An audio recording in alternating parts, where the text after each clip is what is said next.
Coming your way here on the San Francisco 49ers Report, I'm Chase Sr. Thank you so much for watching today's show. We're going to get to some Niners trade buzz. We're going to look at a player who the Niners could trade off of their current roster, and then on top of that, some trade targets for San Francisco. Players who the Niners could look to bring in to address some holes after 2 weeks of play. And keep in mind, it is the end of September here. The NFL trade deadline is going to be here before we know it. It did get moved back, and this year it is November 5th. Last year, it was on Halloween on October 31st, but there's only a few weeks until the NFL trade deadline is here. Before we take a look at all of this, be sure to hit that subscribe button. And let me ask you this. Do you want daily Niners coverage that's insightful, informative, entertaining, thought-provoking, where you're a part of the show? Then hit that subscribe button right now. We're closing in on 142,000 subscribers. We're 686 people away from that number. As far as the latest Niners trade buzz, let's begin with the current player on this Niners roster. That's Josh Dobbs. And there's been a lot of speculation, a lot of chatter that maybe San Francisco could trade him to the Miami Dolphins after Tua Tagovailoa suffered another concussion.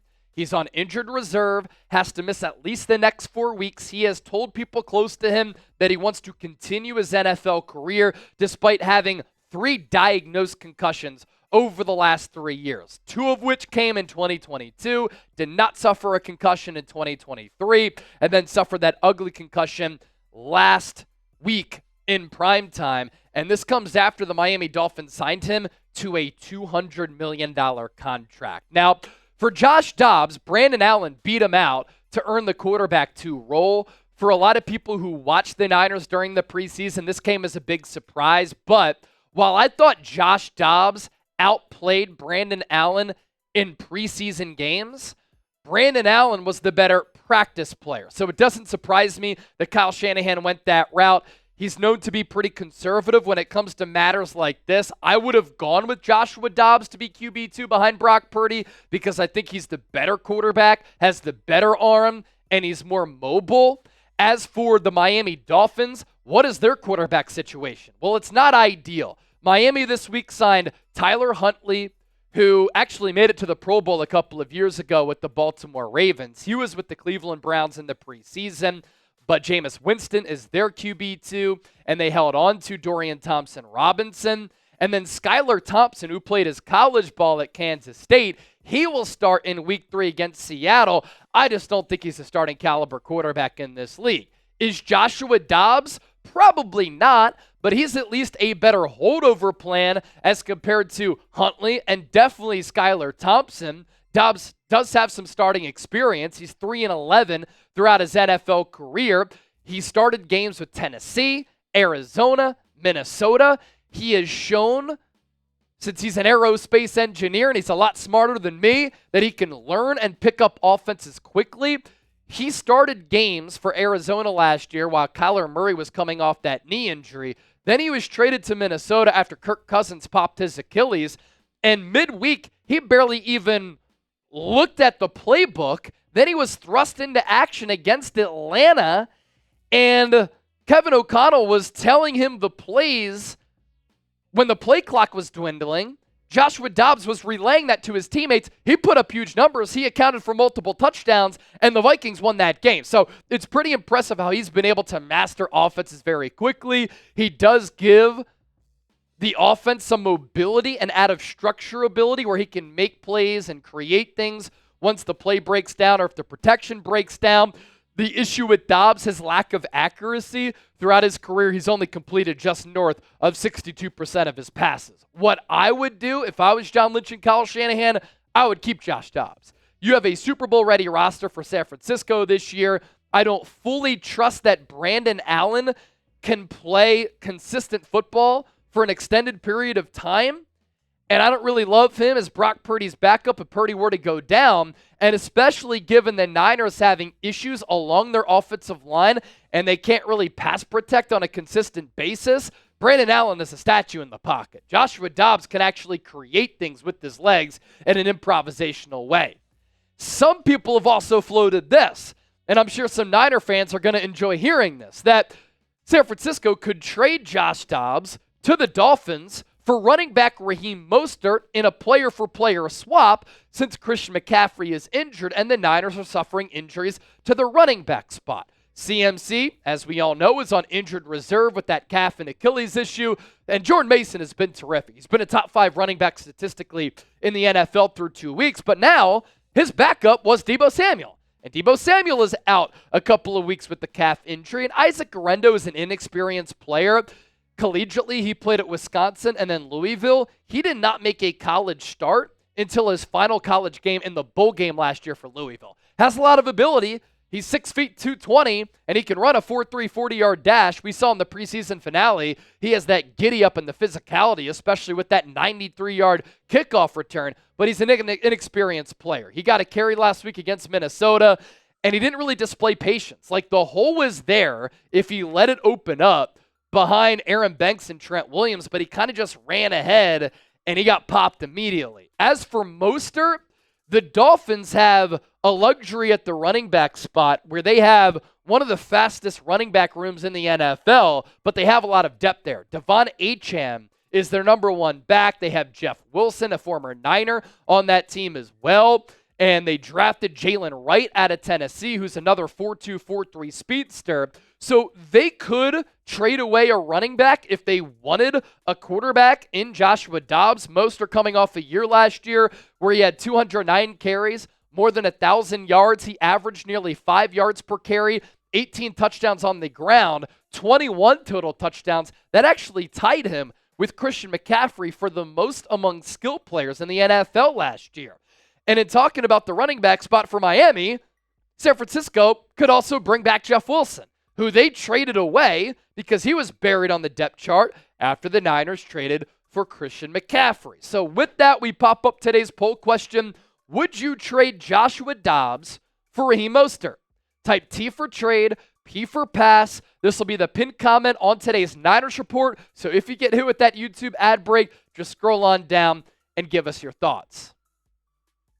Coming up next here on the show, 2 more trade candidates who San Francisco could target, an edge rusher and another running back. Before we do that, let's give a shout out to our sponsor, PrizePicks, for making today's Niners Report possible. The #1 daily fantasy sports app in North America with over 5 million active members. It's the easiest and most exciting way to play daily fantasy sports. Unlike on other apps, on PrizePicks, it's just you against the numbers. All you do is pick more or less on 2 to 6 player stat projections, and you watch the winnings roll in. Get in on the daily action with your friends, including myself and producer Chip, and become a part of the PrizePicks community today. What we like looking ahead to week 3, there is a Caleb Williams special throughout the entire month of September. More than a half passing yard is an automatic win. I like Nick Bosa to pick up another sack, given that the Rams' offensive line is banged up. So let's go more than 0.75 sacks. Brock Purdy, more than 227.5 passing yards. And then Matthew Stafford, more than a half interception. Offensive line issues, but also lack of skill position players. So pick more, pick less, pick PrizePicks. Sign up today and get $50 instantly when you play $5. You don't even need to win to receive the $50 bonus. It's guaranteed. PrizePicks, run your game. As far as a trade target for the Niners here, should San Francisco trade for Haason Reddick, who right now is technically on the New York Jets, but hasn't reported to the New York Jets since the Eagles traded him to New York all the way back on the final day of March. Now, Reddick is still holding out, only player that's holding out across the NFL. Why is that? So in 2022, the Eagles signed him to a 3-year, $45 million contract, a bargain when you can get an edge rusher at that price tag for $15 million per year. The issue is that the final year of Reddick's contract is here in 2024, and it's non-guaranteed at 14.25. And Reddick has been one of the most productive edge rushers in the game over the last 4 years, but he's tied for 19th in average annual value among edge rushers. And this Niners defense to start the year hasn't really been able to get after the quarterback. They've been bad against the run. They struggled against the pass. And if they can generate more of a pass rush, that can improve this unit a little bit. Niners are 15th in points per game allowed, 20th in yards per game allowed, 30th in yards per play at 6.5. Yuck. They're giving up 59% of their third down conversions. That's second to last in the National Football League. And when teams get inside the 20, a la the red zone, the Niners are giving up a touchdown 60% of the time. Now, I like Leonard Floyd, and I thought Yetur Gross-Matos in his Niners debut was able to pop. Nick Bosa got on the board with 2 sacks against Minnesota. That was great. Still one of the best edge rushers in the game. But Leonard Floyd and Yetur Gross-Matos are not Haason Reddick. Now, Reddick isn't going to give you much in terms of stopping the run, but he's a high-quality player. Look at the sack production over the last 4 years. 4 straight years of double-digit sacks. Not a lot of people have done that. Starting in 2020, 12.5, 11, 16, and 11.